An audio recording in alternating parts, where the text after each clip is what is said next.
Hi, here's a tip for pricing your home so that it sells. I want you to think about the market today versus the market 3 years ago. So let's say your neighbor's house 3 years ago, which is identical to yours, sold for $300,000 3 years ago. A lot of people would say, well, my house is worth 300, it's exactly the same. But something's changed. And a lot of people don't think about this. 3 years ago, the interest rates were probably in the 3.5% or 4% range. So the monthly payment on your neighbor's house was really low. Why does that matter? Well, it's because the monthly payment's low. That means more people can afford to buy that house. What's changed? Today, the rates are more like 6.5 to 7. So instead of the payment being down here, the payment's much higher. Why does that matter? Well, it makes a difference on how much the buyer can afford to spend.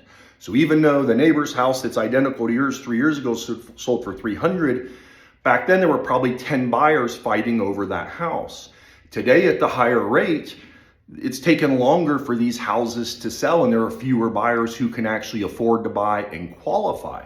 I'm gonna give you a great example. There's a market that I serve called Apple Valley. And in Apple Valley, even a year ago, there were just a few houses for sale in each price range, meaning there wasn't a lot of selection, and that also meant the majority of those houses sold really fast with multiple offers, and a lot of them, maybe it was listed here, and they actually sold above the asking price. Today, the market's entirely different.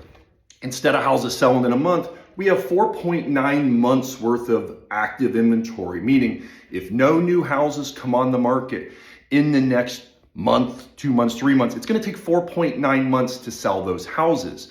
That means that for every 5 houses, there's probably 1 buyer instead of where it was before, 5 buyers for 1 house. So you got to know your competition. You need to know your market conditions.